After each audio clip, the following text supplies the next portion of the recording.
So diet is one of the most important parts of having a happy, healthy hamster. So that's why it's important to have a high quality and high variety hamster food for your hamster. A lot of people think you can just walk into the pet store, pick the cheapest seed mix, and then feed it to your hamster and that's it.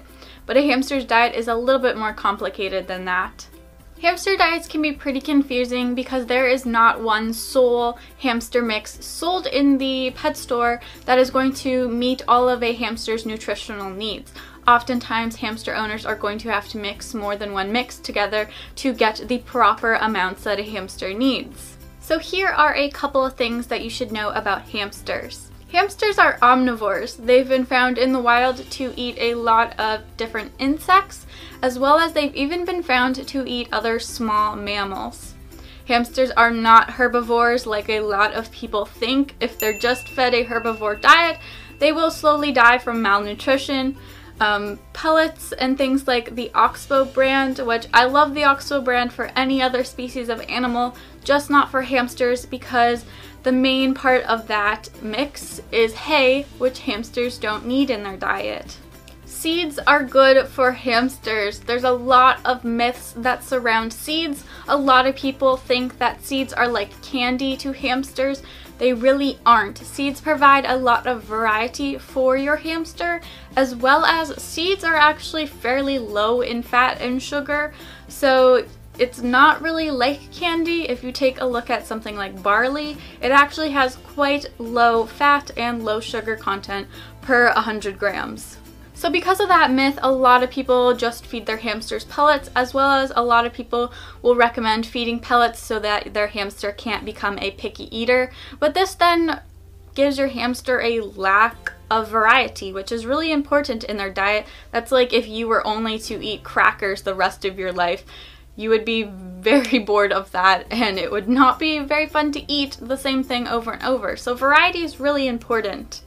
There's a lot of different ways that you can get around with not having your hamster become a picky eater, such as you can not refill the dish until everything has been eaten from the dish, or you can try to find a seed mix that doesn't just contain a ton of junk foods. Try to find one that has a less amount of those fattier foods in it. So when it comes to picking a good hamster mix, you're going to want to try to find something with 17 to 19% protein, 4 to 7% fat, and 6 to 15% fiber. You're also going to want to pick something with a lot of variety. Now, you're probably not going to find a sole mix in the pet store that is going to meet all of those requirements.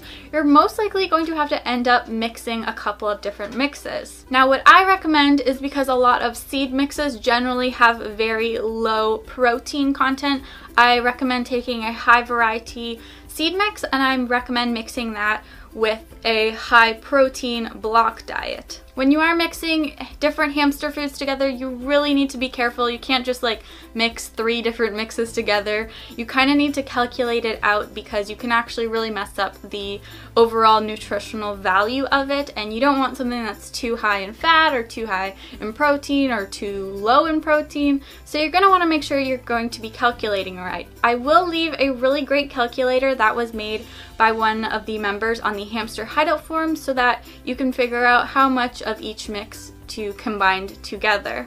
As of right now, the most recommended mix on the market would be to take 50% of the Higgins Sunburst and 50% of the Missouri Rat and Mouse pellets and mix that together.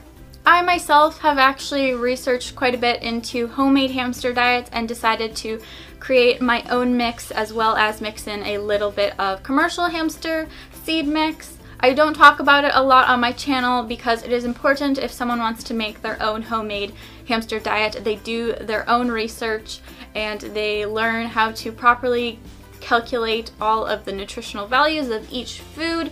It also can be a very expensive process, so if you're on a low budget, you probably don't want to be making your own homemade food. If you're still interested in making a homemade diet, I will leave a good link that talks all about it. I myself have personally chosen to create my own hamster seed mix because there is no other mix on the market that looks like mine. I can provide as much variety as I want. I get to choose and select which seeds, which different types of foods I put in there, as well as I can make the variety lots. I also know where each food is coming from because I'm purchasing it myself to put into my mix. Making my own hamster food doesn't necessarily mean that is better than a store-bought food. It is something that I'm always improving. My mix isn't 100% perfect, but it is something that you always are going to be improving and changing. Along with your hamster's regular daily mix, you also want to include fruits, vegetables, and other extras. These are really important because they have a lot of good nutrients and minerals for your hamster. Vegetables are super healthy. A lot of people seem to be against feeding them every single day because they say they're going to get diarrhea and they could die, which they won't. There is a certain way you can go about giving your hamster extra foods like fruits and vegetables, and you shouldn't just give them an entire carrot stick. That of course would give your hamster an upset stomach. But if you're slowly introducing a new food to them every time and you slowly increase the amount, your hamster won't get an upset stomach. I also have a video that talks about safe and unsafe extra foods to feed your hamster, so I will leave that linked in the iCard above right here.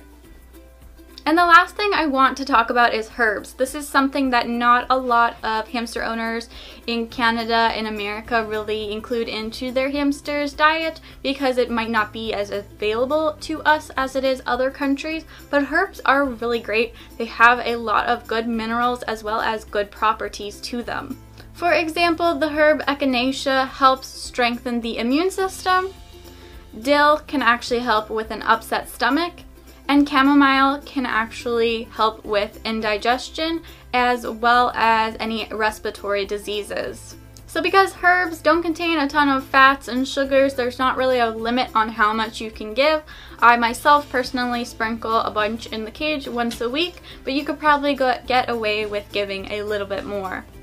One last thing that I want to touch on is extra mineral drops or mineral chews that you can get at the pet store that you drop into your hamster's water or you feed them to them. These are not necessary and they don't always help your hamster. Your hamster should be getting all of the nutrients and minerals from their daily diet, so these really just aren't necessary.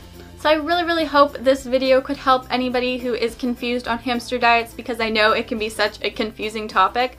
And make sure you check out the description bar because I'm going to leave a bunch of links about things that I talked about in today's video. So yeah guys, thank you for watching. Bye!